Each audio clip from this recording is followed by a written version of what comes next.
Hello, welcome to GP Podcast. Today, we're looking ahead to 2026. Now, I want you to think of that year not just as another date on the calendar, but as a horizon. It's a point in time where the very fabric of our reality, how we work, how we interact with the world, even the nature of intelligence itself, is set for a pretty profound transformation. So today, we're not just looking at a few wild predictions. Nope, we're actually examining the blueprints of our very near future.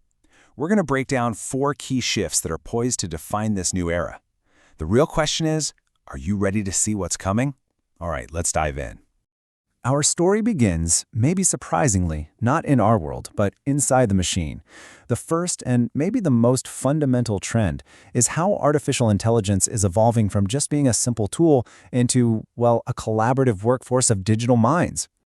Okay, to really get this, we first need to understand the basic building block, the AI agent. And try not to think of it as just a piece of software. Think of it more as an autonomous entity. You can give it a complex goal, and it has the ability to reason, to create a plan, and then to actually execute actions to get it done. But, just like with people, a single individual can't be an expert at everything. The real breakthrough, the real magic, comes from collaboration. So what happens when you assemble a whole team of specialized AI agents to tackle a problem together?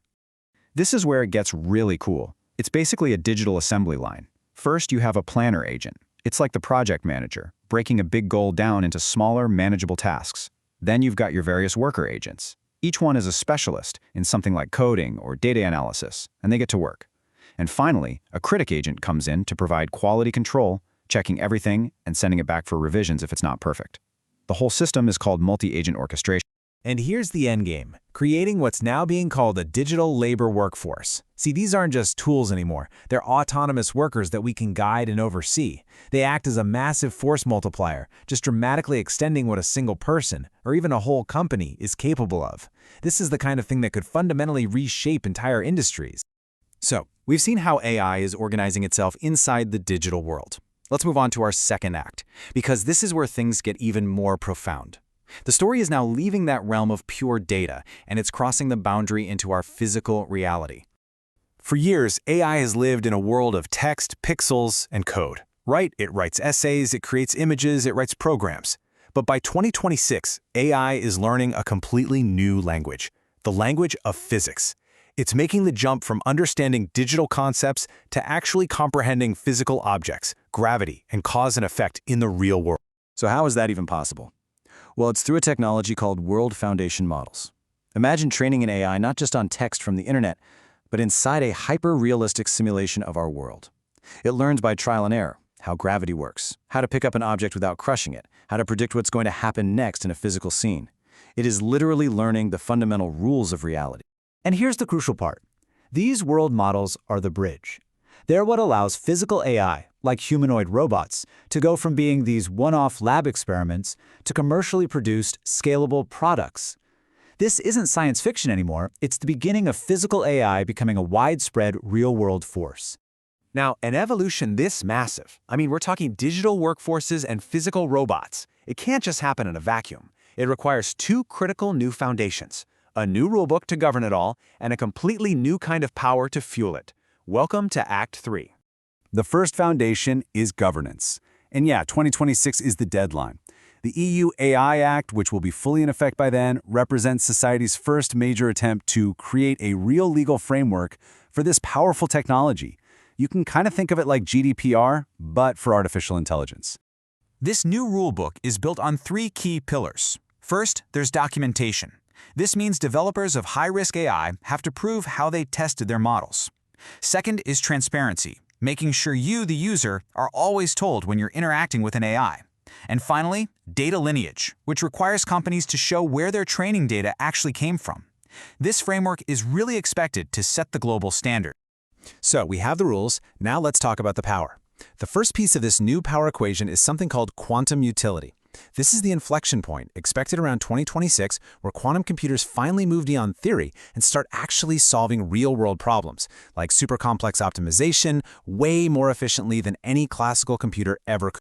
And the second piece of the power puzzle is the infrastructure to house it all, amorphous hybrid computing. Forget thinking about just one type of chip. This is a fluid, intelligent backbone that automatically routes different parts of an AI task to the absolute perfect hardware for that specific job, just squeezing out every last drop of performance. And just look at the incredible diversity of hardware being fused together here. You've got your traditional CPUs and GPUs, specialized TPUs for AI, the new QPUs for quantum tasks, and even neuromorphic chips that are designed to actually emulate the human brain. It's like a symphony of specialized hardware all working in perfect concert. All right, so we have digital minds, we have physical bodies, we have new rules, and we have new power. In our final act, we get to see how all of this comes together. Because this immense power doesn't stay locked away in some data center, it gets distilled, miniaturized, and placed directly into our hands. This shows the paradigm shift perfectly. The old way of getting to powerful AI involved sending a request to a massive frontier model somewhere in a data center. The new way, it's called reasoning at the edge.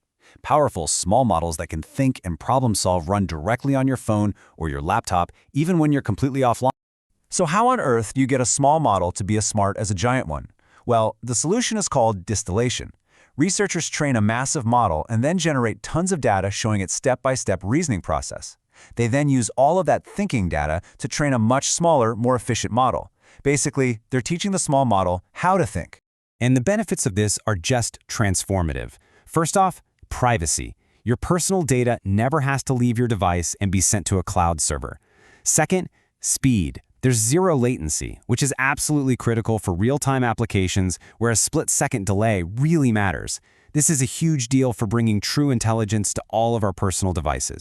So from digital workforces and physical robots, to new rules, new power, and intelligence in your pocket, the landscape of 2026 is rapidly taking shape.